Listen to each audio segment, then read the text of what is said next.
Bienvenue dans ce nouvel épisode de Naturopathe en herbe, le podcast qui vous initie en douceur à la naturopathie. Avec des astuces simples et naturelles à intégrer dans votre quotidien, je vous guide vers une meilleure hygiène de vie. Je m'appelle Nathalie et je suis naturopathe en devenir. J'aime m'inspirer de la nature et de ce qu'elle offre pour accompagner mon bien-être physique et mental. Dans ce podcast, je vous emmène découvrir la naturopathie, ses principes et les outils qu'elle utilise. Je vous propose de comprendre comment rester en bonne santé avec plus de naturel dans votre vie. C'est l'été et j'aime réaliser des épisodes en lien avec leur période de diffusion. J'ai choisi de parler d'une plante à fleurs emblématique du soleil et de la période estivale, le millepertuis. Vous la connaissez peut-être sous le nom de chasse-diable, herbe aux 1000 trous, herbe aux 1000 vertus ou encore herbe de la Saint-Jean. Dans cet épisode, je vous présente cette plante, les quelques usages qu'elle offre et aussi les points de vigilance à avoir en tête pour une utilisation sereine. Alors c'est parti à la rencontre du millepertuis. Quand je vois les fleurs jaunes du millepertuis fleurir, c'est l'annonce de l'été. On reconnaît cette plante en observant ses feuilles à contre-jour. On verra alors qu'il y a des trous qui perforent ces feuilles, et d'ailleurs en vieux français, pertuis, ça signifie trou.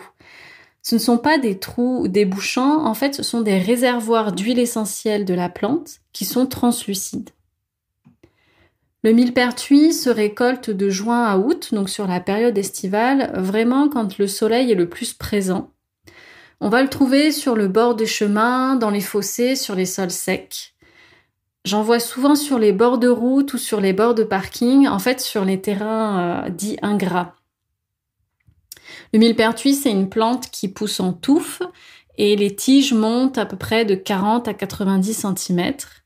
Vous pourrez le reconnaître à ses fleurs jaunes, à 5 pétales oblongs et les étamines, donc qui sont les organes reproducteurs mâles, qui jaillissent du centre de la fleur. On trouve du millepertuis partout en France, jusqu'à à peu près 2000 mètres d'altitude, et on en trouve aussi dans beaucoup d'autres régions du reste du monde. Alors le millepertuis dont je parle dans cet épisode, c'est bien celui qui s'appelle Hypericum perforatum. Il existe un autre millepertuis, dit le millepertuis à sous, Hypericum numularium, qui entre dans la composition de la Chartreuse, cette liqueur qui est fabriquée par les moines du massif de la Chartreuse en Isère. Ce sont bien deux plantes différentes et qui ne poussent pas sur le même sol. Le millepertuis à sous, lui, pousse sur les roches en altitude et est plutôt rampant. Dans cet épisode, on reste bien focalisé sur le millepertuis dit Hypericum perforatum. D'ailleurs, en introduction, j'ai aussi cité plusieurs noms pour désigner cette plante. En effet, le millepertuis a différentes origines. Le nom commun, donc millepertuis, on l'a vu, pertuis qui signifie trou, donc la plante aux 1000 trous, en référence aux perforations qu'on peut voir dans ses pétales. Au Moyen-Âge, c'était une herbe qui était appelée la chasse-diable. En fait, on suspendait des bouquets de millepertuis dans la maison pour protéger l'habitation et les membres du foyer du diable ou des mauvais esprits. Et puis, 1 an plus tard, on brûlait le bouquet à la Saint-Jean, donc aux environs du 24 juin. Pour le nom botanique, Hypericum perforatum, Hypericum, ça vient du grec, donc hyperikion, qui signifie perforation, donc en référence aux perforations sur les pétales. Donc quand on appelle la plante par son nom latin Hypericum perforatum, finalement, on dit 2 fois la même chose. Pourquoi cette plante est intéressante ? Qu'est-ce qu'elle va pouvoir nous apporter ? Quand on regarde le millepertuis d'un point de vue chimique, on va repérer 3 principes actifs. Le premier, c'est l'hypericine. C'est une molécule qui est caractérisée par sa couleur rouge et qui a une action sur le système nerveux et un effet photosensibilisant.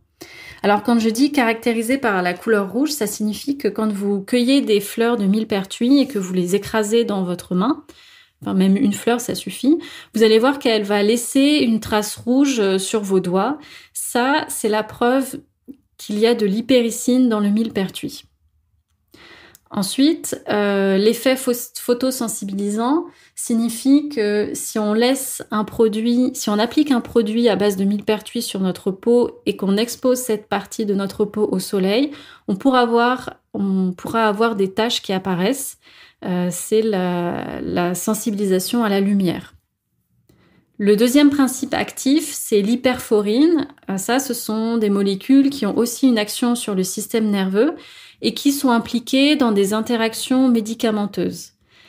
On a remarqué que lorsqu'on prend, par exemple, un complément alimentaire à base de millepertuis et certains médicaments, il peut y avoir des annulations ou des potentialisations des effets. Alors, je vais rester volontairement vague sur ce point de vigilance d'interaction médicamenteuse parce que je préfère que vous demandiez en pharmacie ou auprès de votre médecin la confirmation que vous pouvez prendre du millepertuis si vous prenez aussi certains médicaments. Et le troisième principe actif, ce sont les flavonoïdes qui, eux, présentent aussi une action sur le système nerveux.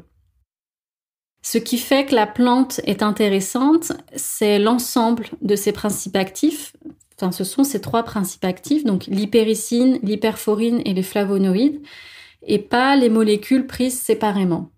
D'un point de vue nutritionnel, il n'y a pas d'études qui ont été réalisées sur l'apport nutritionnel que pourrait représenter le millepertuis, et on considère que c'est une plante qui est non comestible, donc on ne l'utilise pas en cuisine.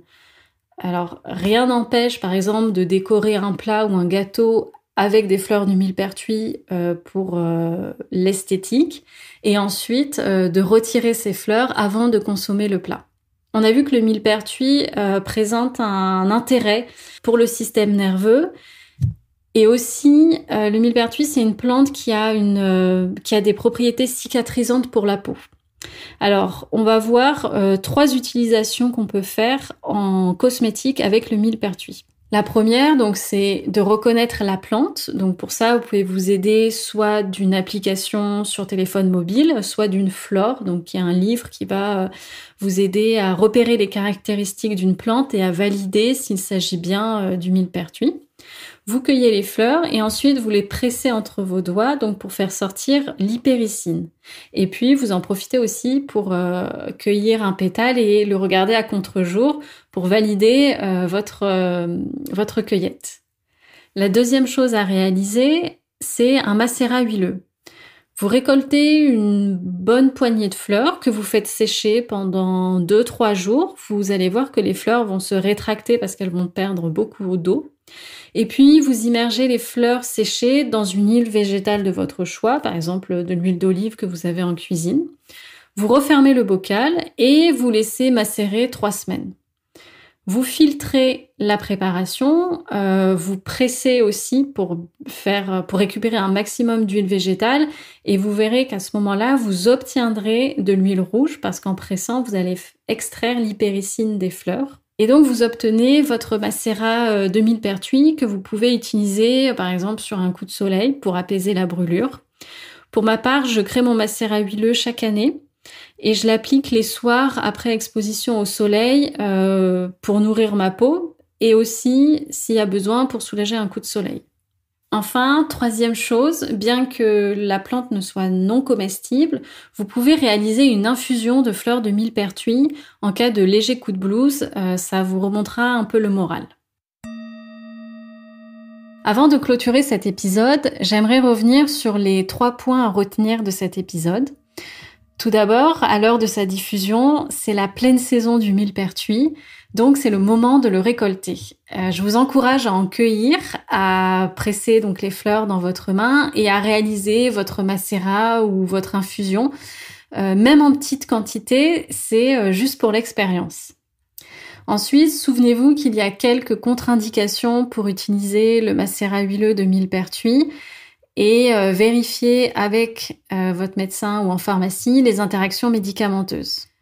Enfin, j'ai focalisé cet épisode sur le macérat huileux de millepertuis, mais on trouve aussi de l'huile essentielle et de l'hydrolat de millepertuis, puisqu'on a vu qu'il y avait des poches, des réservoirs d'huile essentielle contenus dans les pétales.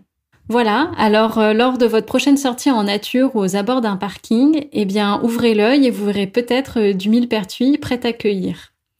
Si cet épisode vous a plu, partagez-le autour de vous pour le faire connaître.